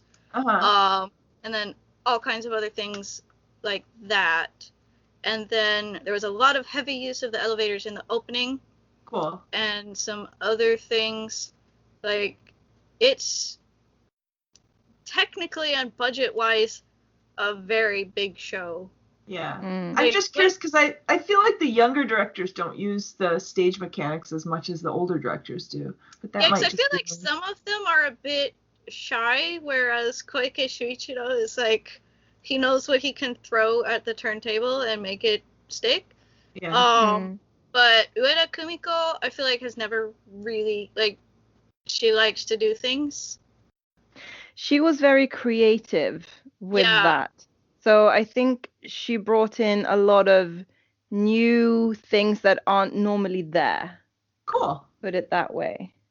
Yeah, Baddie is like, it's such a good show. Like, and it really, really showed off Tama-chan and Chappie very well. I agree. Like, and Miyadori. I definitely don't want to sell company short. It's just that I have not seen it as many times as I have seen Baddie. But I really do like company a lot, and definitely Chappie was very good in it. It's just a much more involved plot, so we would spend a very long time trying to talk about it. Okay, so we have we've done rather extended highlights on Chappie's career. One other thing to mention is that she is the first musumeyaku in a very, very long time to lead a play on her own in the Bao Hall. A few top musumeyaku have done solo concerts there, but she's the first to have a play in multiple decades, which is called Saint of Love, Saint d'Amour, by Saito Yoshimasa, where she plays Joan of Arc and there are apparently time travel shenanigans, but none of us have watched it, and we don't think many other people have probably watched it yet at this time. So we don't want to spoil it, but it was very, very exciting, and like they kind of like snuck that news in on us, because like that's not the kind of thing you can announce without, you know, everybody knowing what's going to happen immediately. So that they kind of like ambushed us with that announcement right before or right as she said she was retiring. But it's a very big deal. And like it certainly, and it got its own DVD as well, which is a really big deal. I've heard some mixed opinions about it. Like I've heard some people say that it was alright, but then I've heard someone else saying that, oh my god, it was great, you know? Yeah. So. Well, that's the thing. It's Saito Yoshimasa, and like there's like, if you're the kind of person who likes the kind of things that Saito Yoshimasa makes, like I am, who has seen El Halcon numerous times, like I feel like people who don't want a Saito Yoshimasa show maybe, but obviously we haven't seen it, so can't really comment on that. It does have like a delightful cast with Shimon Yuria and Shirayuki Sachika. So yes, that was extremely exciting. So hopefully we will get to see it eventually. So now we move on to her Elizabeth, which I think has been discussed extensively on the podcast already. So perhaps we just want to talk about the actual Taidon events surrounding Elizabeth. Well, let's talk about her a little bit in Elizabeth too, because I don't know if they talked about Chappie so much in their episode. Okay, that's perfectly fine as well. We have time. Hey, did either of you guys? No. No. I've only seen like clips, and I've been scared to watch the clips, so I've mainly just seen photos because I didn't want to start crying during class. Okay. Well, so I went to see the Senshuraku in Mura, like the Raku live, because I'm in Tokyo, so I can't randomly go to Mura. I took a day off work to go and see the Senshuraku in the cinema because I was like, I want to see Chappie on my birthday, so I did. And I was so it wasn't what I had expected, because in some ways it's difficult to bring something new to the character of Elizabeth. Yeah. But I felt that she did. And I think she is my favorite Elizabeth. Wow. Right? That's hard to do. I was just, whoa, right? But I don't know if it was because it felt fresh and different, if that was why I liked it so much, because I have seen a lot of the Elizabeths, so maybe it was just the fact that it felt new and exciting that did it. But I really enjoy her interpretation of the role, and she did the whole youthful, energetic Elizabeth, and then the transition into this older woman, like that, because she ages through the show, and I felt like she did that really well. And one of my favorite moments was actually the Windish. I mean, aside from the whole interaction with Mayupon as the father, which is just so good, and I mean, my eyes were glued to Mayupon whenever she was on stage, because like I know this is not going to be on the DVD. But aside from that, and how amazing Mayupon is, and how funny the father is, my favorite scene was the Windish scene, because in this version, so Umi-chan plays Windish, and in other versions, like Windish takes the fan from Elizabeth, but here Elizabeth actually gives the fan to Windish, like she puts it in her hand, and then she herself picks up the white fan, the white broken one. And I felt like that gave the moment more in terms of kindness, but I mean that's a choice by the director, I'm sure, right? Wouldn't it be? But I just felt like instead of Windish taking the fan, you know, because in sometimes it feels kind of like she rips it out of Elizabeth's hand, but here it was like, you know, that it just felt like it was such a kind and intimate moment. So I really enjoyed that. Interesting, because I seem to remember seeing Elizabeth handing the fan to Windish in other productions too. Now I wonder if that's just in my head or... No, it could definitely be that it's like different in different productions. Yeah, I think it may have happened in 2016, but it could be something they go back and forth on. I do think the Windish scene tends to be a little more likely to get fussed with than some of the other scenes.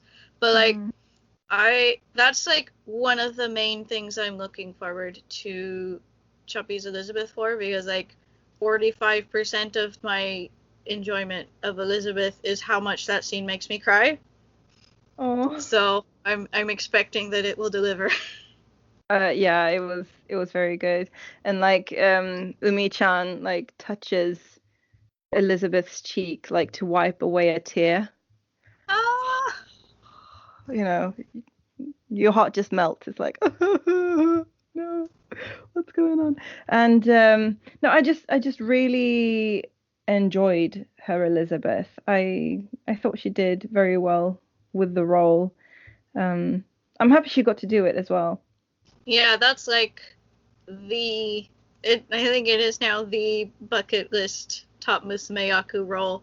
And like I'm hoping that there is some kind of either throwdown or switch role between Choppy and Midion for it in the OG Elizabeths at some point.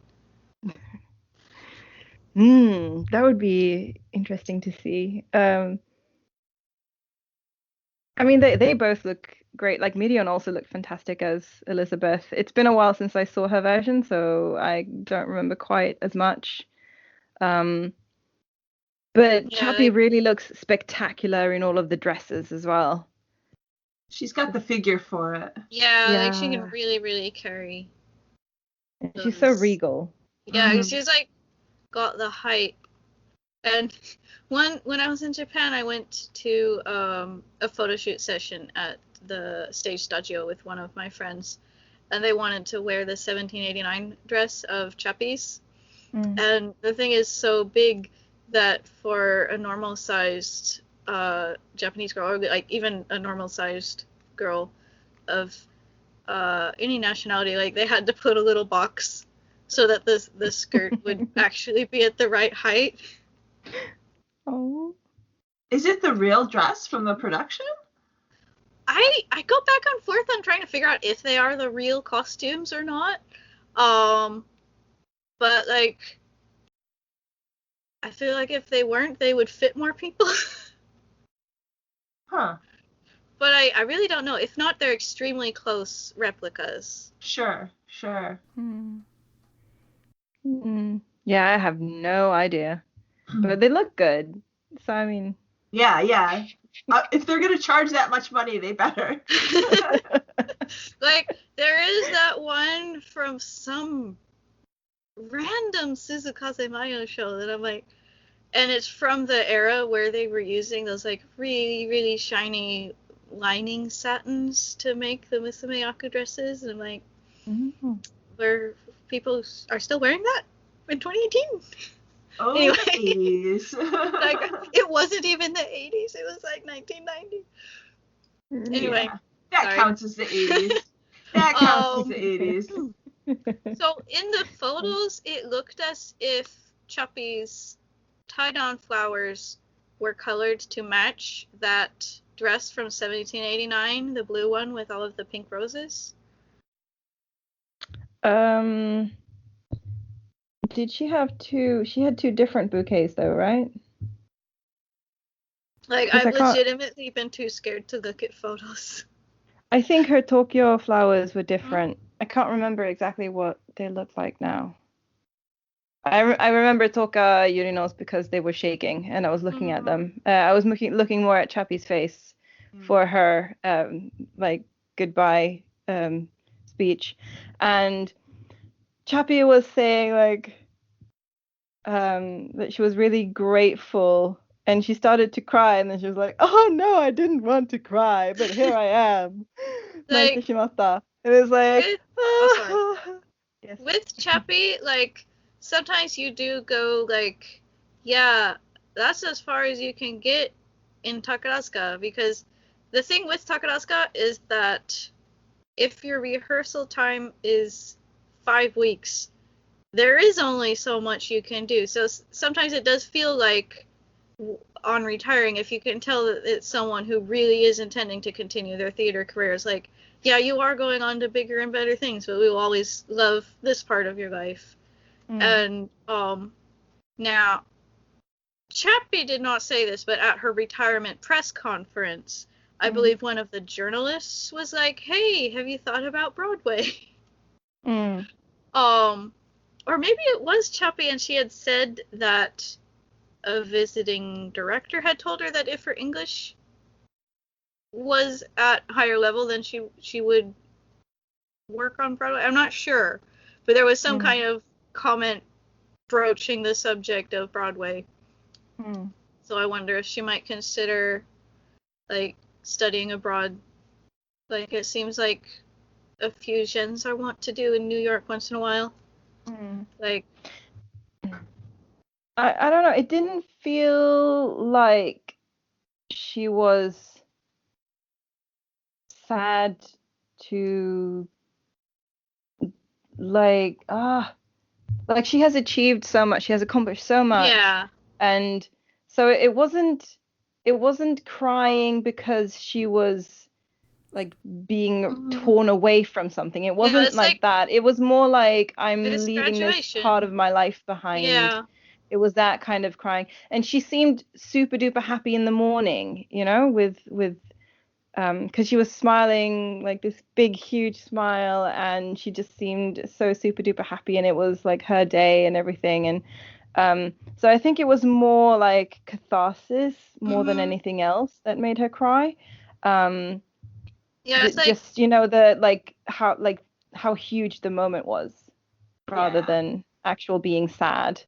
So I think she's probably going to move on to other things, but I'm still sad to see her go, because I really just love her with Tamakichi. She's like a fixture of Takarazuka. It's like most of the newer fans, she's been there as top musumeyaku the whole time. Like, she's been there through entire other top Otokoyaku runs in other troops and in her troupe. So yeah, just really love her a lot. Like, it's one of those things that kind of like grow on you, and then before you notice it, you're like, oh my god, I love Chappie. Like, I've watched one of my Sky Stage recordings. It caught the tail end of the Elizabeth Now on Stage, and like they're doing I don't know if it's a Japanese tradition or all over the world, but like once you're done recording a program, then they have a little goodbye thing, and the rest of the cast gives you flowers. So Tama-chan was giving Chappie her flowers, and it was all very emotional. And like, Chappie, she's been growing her hair out for a while, I think, and she just looks so beautiful. And I was like, I love you, Chappie. And there was this like, so, you know, you get however many curtain calls you get during a taidan, like 5 or something, and then they like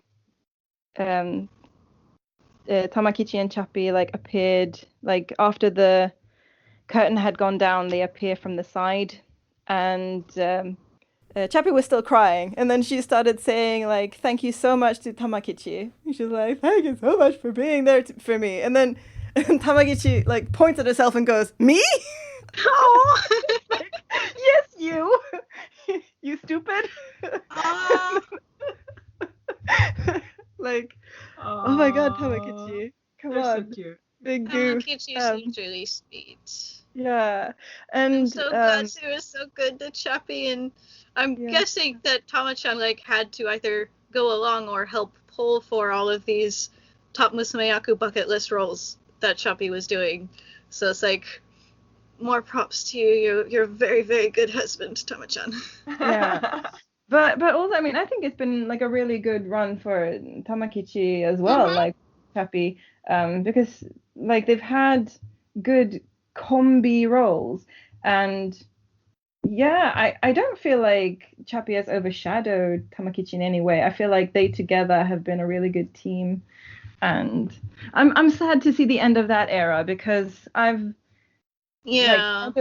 kind of thought of this era of Tsukigumi like being my favorite troupe because of like the shows that they've had, like, and the just how they are as a troupe, or how they have been as a troupe up until now. And I hope it continues with Miso no Sakura. Like, I hope she can, although like those are some really big shoes to fill. I definitely don't think Miso no Sakura is going to be Chappie 2.0, but she's going to be Miso no Sakura, which is also awesome. Yeah, that's very true. Now, do they broadcast the Sayonara shows too when they do the live broadcasts of the Kaidan? Yes. What songs did she do? She did a Romeo and Juliet song, and then she did a Versailles no Bara song, and then after that, I cannot remember. Did she do any dance numbers, or was it all singing? So she sang a whole bunch of songs, and she goes out onto the Ginkyo, and it's only Chappie, but I feel like she had different dresses in the different. Like, so she had one dress in Mura, but she did not have that dress in Tokyo. Oh, interesting. Yeah, because I remember that the dress that she had was yellow, and she did not have that one. Yeah, I felt like she had a white one. But I mean, I'm like very sketchy on the details here because I was very, feely at the moment. Of course. So that does happen. But then like some people come out. Wait, no, the two Rudolphs come out. So that's Akatsuki Chise and Oda-chan. Oh my God, what is Oda-chan's? Kazuma Yuno. Yes, who was fantastic, by the way. They were both amazing. And the girl who plays Helene, and then I do not know who the other musumeyaku is who came out in the Sayonara show, but they like dance. They dance, and then Touka Yurino sings a song as she's walking across the Ginkyo for that. And then Chappie comes out again and dances with a bunch of people. She dances with Tamakichi as well. She dances with Tamakichi, and then she dances with some other people, and then Tamakichi comes back out on stage. I think Tamakichi had to go away because you're maybe not allowed to ignore the top star. Right. It was supposed to be about Chappie, and she was going to like dance with all of these different people, so Tamakichi had to like go, Yeah. Like, it doesn't work otherwise. And then Tamakichi came back out again, and like the difference between Tamakichi as Death and Tamakichi hanging out with Chappie as Tamakichi herself, and like the way they smile at each other, that's rough. Oh, yeah. Oh, so feelsy. Absolutely 100%. Just like can't deal with this. But yeah, it was very good. It was very sweet. Just keep repeating the same things, I know, all over again. But yeah. No. It's just bringing back memories of other top musumeyaku leaving. Okay. So that's basically everything that I remember from that, at least at the moment. Well, thank you for sharing. It's always interesting to hear the live perspective versus like recorded bits. Because you have that waiting as well. Like in the recordings, they skip. Yeah. The bit. It's like, okay, here we go. But yeah, so hey, but I was very happy that I was able to see it. Hey. All right. So before we conclude, does anyone have any other comments, anecdotes, incidents, or things they love about Chappie that they would like to say? Just that I'm very proud of her, how much she grew, like, just over the last 7 years. Very impressive what she managed to achieve. So, yay, Chappie. I was kind of hoping that Chappie was going to stay. Like I was hoping that she was going to break Hanafusa Mari's record. You know, I was going like, "Yay, Chappie, come on!" And then so when I found out that she was going to graduate or taidan, I was like, "No, you know, we won't get her breaking the record. I'm all about breaking records."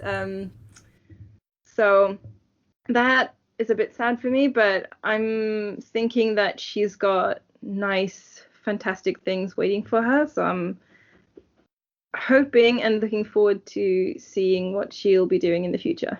Yes.